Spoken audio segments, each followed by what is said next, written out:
Ẹ káàbọ̀ sílé iṣẹ́ wa o. Ọdẹ ọdún bí ṣàlàáfíà la bá gbogbo lé ọmọ Yorùbá.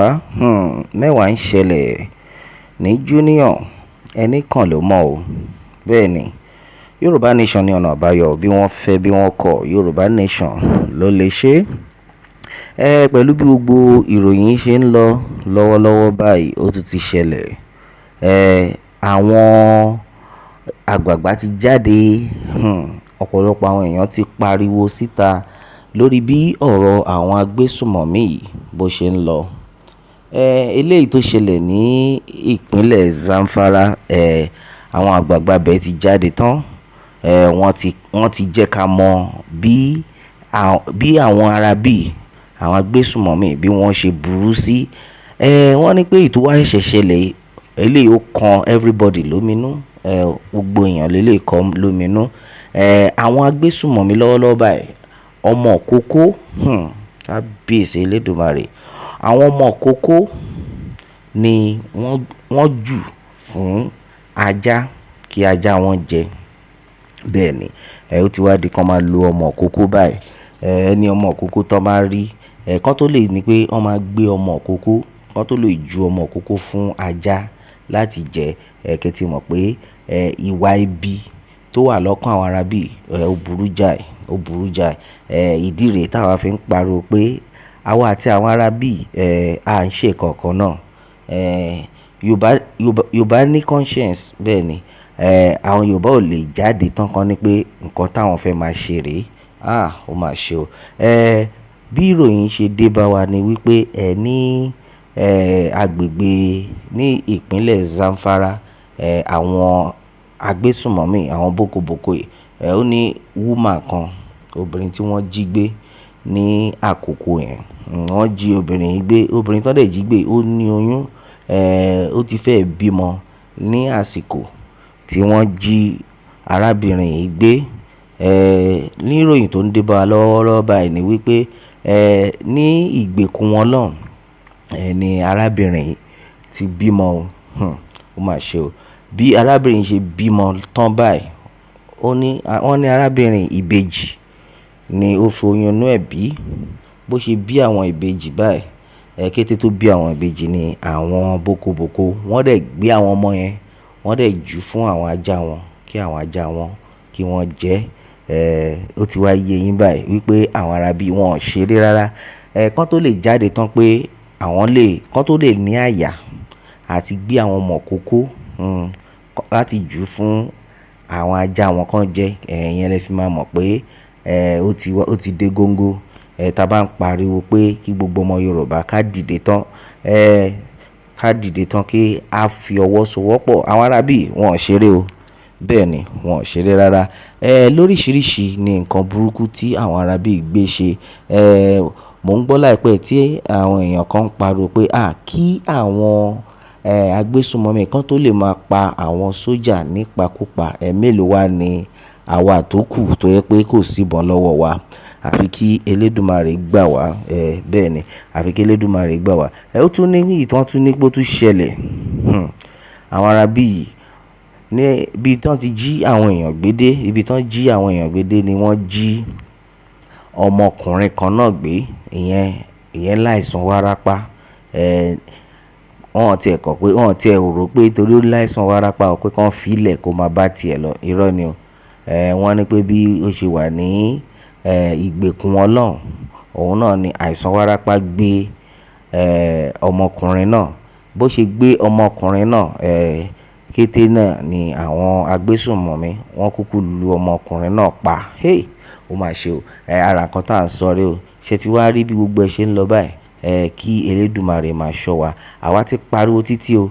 Gbogbo àwọn àgbààgbà tó jẹ́ pé ọ̀tá ni wọ́n fẹ́ jẹ́ fún ilẹ̀ Yorùbá nítorí pé owó kékeré. Èló ni wọ́n fẹ́ fún ẹ náà? Èló ni wọ́n fẹ́ fún ẹ tó fi jẹ́ pé o fẹ́ dalẹ̀ ilẹ̀ Yorùbá, o fẹ́ dalẹ̀ àwọn èèyàn? Ó mà ṣe o. Nígbà tí àwọn agbésùmọ̀mí tí wọ́n dé ìpínlẹ̀ Delta tí wọ́n lọ bá àwọn àgbà wọn lọ́hùn, tán fún máa yẹn ní 10 million naira, tán dẹ̀ tún fún ní màálù kan máa yín sọ fún wọn pé tẹ bá tiẹ̀ fún mi ní 1 billion sẹ́ẹ̀, èmi ò lè gba owó yìí o, mi ò ní gba owó nítorí pé èmi ò lè wá ba ayé àwọn ọmọ tó ń bọ̀ lẹ́yìn jẹ́ nítorí owó. Èló lẹ fẹ́ fún mi tó da tó ayé àwọn ọmọ lẹ́yìn. Irú àwọn ìwà báyìí ni àwa ń fẹ́ kí àwọn àgbààgbà ilẹ̀ Yorùbá kí wọ́n máa wù, ṣùgbọ́n ká wù nǹkan míì ni wọ́n ń ṣe nítorí owó. Ọ̀pọ̀lọpọ̀ ni wọ́n ti ta nǹkan ní wọn, wọ́n ti ta àwọn gbogbo ẹbí wọn nítorí owó. Ìgbà la fẹ́ ṣe lè dà. Ìdí nìyí tó yẹ ká fi máa kan sára sí Professor Banji Akintoye àti Chief Sunday Igboho Òòṣà nítorí wípé àwọn èèyàn gidi nìyẹn. Ìdí tá fi ń parọ́ pé olóyè Sunday Igboho àti Professor Banji Akintoye nìkan ni olórí tí àwa mọ̀ tá dẹ̀ gbọ́kànlé tán lè ṣiṣẹ́ bí iṣẹ́. Kò ń ṣàwọn àgbààgbà tó jẹ́ pé àtẹnujẹ ni ló fẹ́ pa wọ́n yẹn. Ṣé ẹ̀yin náà rí bí gbogbo ẹ ṣe ń lọ? Kí àwọn agbésùnmọ̀mí kan gbé ọmọ òkókó kan máa gbé fún ajá wọn kan máa jẹ, ó máa ṣe o. Ṣé ẹ̀yin náà ti wá rí nsìn wípé àwa àti àwọn ará bí a kì í ṣe ìkọ̀kan náà. Nǹkan tí à ń sọ nìyẹn, a kì í ṣe ìkọ̀kan náà. Gbogbo ọmọ Yorùbá, àsìkò ti tó láti jáde tán ká pariwo àwọn ará bí síta. Gbogbo ọmọ Yorùbá àfi kí Elédùmarè máa ṣọ́ wa ni. Gẹ́gẹ́ bí ó ti ṣe lọ, wọ́n ní a member of the House of Representatives Honourable Aminu Sani Jaji has made a chilling revelation about the level of brutality unleashed by bandits in Zamfara state, saying newborn twins were fed to dogs by their captors. Speaking to journalists on a Wednesday, Jaji, who represents Kaura Namoda and then Benin Magaji federal constituencies, said the twins were born to a woman who had been abducted while pregnant in Zamfara. She was kidnapped while she was heavily pregnant, he said. After she gave birth, the bandits threw the twins' babies to dogs, and then the animals devoured them. That is where we are now. That is the level of inhumanity we are facing. The lawmaker further narrated another distressing incident involving a young boy with epilepsy.